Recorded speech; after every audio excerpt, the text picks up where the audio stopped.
रविवार को असालतपुरा स्थित सफाई कर्मचारी नेता ओमीलाल वाल्मीकि के आवास पर एक प्रेस वार्ता का आयोजन किया गया। इस प्रेस वार्ता में हाल ही में लगाए गए गंभीर आरोपों का खंडन किया गया। गौरतलब है कि बीते दिनों वीरेंद्र कुमार भारती ने महापौर, नगर आयुक्त और सफाई कर्मचारी नेता ओमीलाल वाल्मीकि पर गंभीर आरोप लगाते हुए बयान दिया था, जिससे क्षेत्र में चर्चाओं का बाजार गर्म हो गया था। प्रेस वार्ता के दौरान वीरेंद्र कुमार भारती ने साफ शब्दों में कहा कि उन्होंने किसी के बहकावे में आकर ओमीलाल वाल्मीकि के खिलाफ बयान दिया था। उन्होंने माना कि उनके आरोप तथ्यों पर आधारित नहीं थे और बिना सत्यापन के दिए गए थे। उन्होंने कहा, मैंने जो भी आरोप लगाए थे वे गलत फहमी में लगाए थे। मुझे किसी ने बहकाया और मैंने वही बात मीडिया में कह दी। मैंने नेताजी के खिलाफ और नगर आयुक्त, महापौर और मेयर साहब के खिलाफ यही आरोप लगाया था कि मेरा काम नहीं हो पा रहा। बस मैं जो भी मुझसे गलती हुई है मैंने किसी के बहकावे में या अपने तरीके से ये बात कर दी और उसके लिए मैं क्षमा याचना चाहता हूँ। अब क्या पूरा वो चल रहा है? अब किसी तरीके का कुछ नहीं है, बस मुझे नेताजी से कोई वो नहीं है। मैं उनसे क्षमा चाहता हूँ अपनी गलती के लिए। बस सफाई कर्मचारी नेता ओमीलाल वाल्मीकि ने भी इस मौके पर अपनी बात रखते हुए कहा कि उन पर लगाए गए सभी आरोप बेबुनियाद और तथ्यहीन हैं। उन्होंने कहा, इन झूठे आरोपों से मेरी छवि को नुकसान पहुंचाने की कोशिश की गई थी, लेकिन अब सच्चाई सामने आ गई है। उन्होंने आगे बताया कि वीरेंद्र कुमार भारती ने खुद आकर अपनी गलती स्वीकार की है और इस प्रकरण को लेकर माफी भी मांगी है। प्रेस वार्ता के दौरान क्षेत्र के कई गणमान्य लोग, सफाई कर्मचारी संघ के सदस्य और स्थानीय लोग मौजूद रहे। सभी ने इस तरह के झूठे आरोपों की निंदा की और आपसी सौहार्द बनाए रखने का संदेश दिया। इस घटना के बाद माहौल शांतिपूर्ण रहा और विवाद पर विराम लग गया, जिसको लेकर आप भी थोड़े आहत हुए थे। देखिए, इतना बड़ा समाज है और समाज में बहुत सी कुरीतियाँ होती हैं और हमारे भाई वीरेंद्र जो हमारे मुन्ना लाल के बहुत ही खास हैं। मुन्ना लाल हमारे एक बच्चे की तरह है और एक भाई की तरह है। हमेशा हमने इस परिवार के साथ जैसा भी चाहा वैसा उन्होंने करवाया हमसे। हम इनके परिवार के हैं, ये भी हमारे परिवार के। ना जाने जैसे ये बता रहे हैं, वीरेंद्र भाई मेरी बराबर में बैठे हैं, उनकी पत्नी सीमा जी मेरी बराबर में बैठी हैं, उनका बेटा सुमित मेरी बराबर में बैठे हैं। तो ये तीनों चारों परिवार के लोग आए हैं मेरे पास, मेरे घर।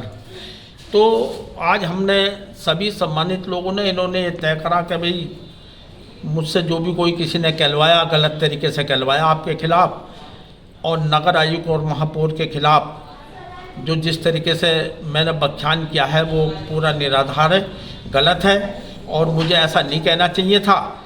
और आप जो हैं मुरादाबाद के सम्मानित व्यक्ति हैं और मैं किसी के कहने में, बकाने में इस तरीके की बातें मैं आपके खिलाफ बोल चुका। जो सिटी चैनल पे या किसी भी चैनल पे चला है वो सब गलत किया गया है। मैं किसी के कहने में भभूक में आकर के इस बात को कह चुका और इन्होंने स्पष्ट कह दिया है कि मेरा अब ओमीलाल जी से या किसी भी अधिकारी का नाम जिन्होंने लिए इन्होंने, उनसे अब कोई मेरा मतभेद या मेरा लेना देना या मेरे द्वारा जो नाम लिए गए हैं वो सब गलत लिए गए हैं और मुझसे किसी ने कहलवाया गया है।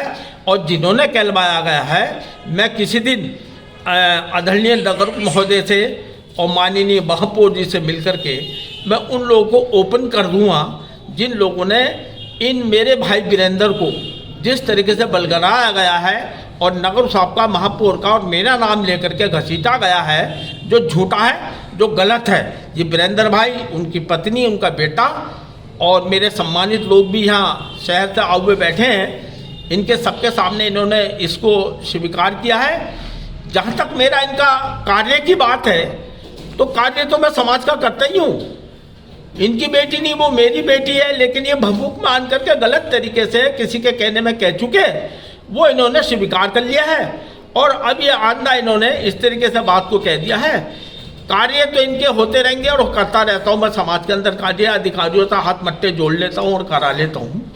लेकिन कोई ज़रूरी नहीं है कि अधिकारी इस बात पे मनमुटापा रखें या फिर कोई किसी बात की बात हो। मेरा आज बड़ा जो मन वैसा था कि भाई वीरेंद्र भाई ने बगैर सोचे समझे इस तरीके से किसी के कहने में जो आज ये व्याख्यान करा था इन्होंने अपना कई दिन पहले से, और वो लगातार बड़ी बड़ी दूर दूर तक गया, उसको आज इन्होंने समाप्त कर दिया है। इनकी पत्नी आई, इनके बेटे आए और ये स्वयं आए मेरे पास। मैं इनका धन्यवाद करता हूँ कि इन्होंने अपनी गलती को स्वीकार करते हुए उसको मान लिया गया है, और आइंदा मैं भी इनका पूरे परिवार का ध्यान रखूँगा और इनको कोई शिकायत नहीं होने दूंगा किसी भी कीमत की। और मैं इनका धन्यवाद करता हूँ कि इन्होंने जो शब्द नगर साहब और महापौर के लिए और मेरे लिए कहे थे, उन्होंने वापस कर लिए गए हैं, चाहे आप इनसे दोबारा पूछ लें।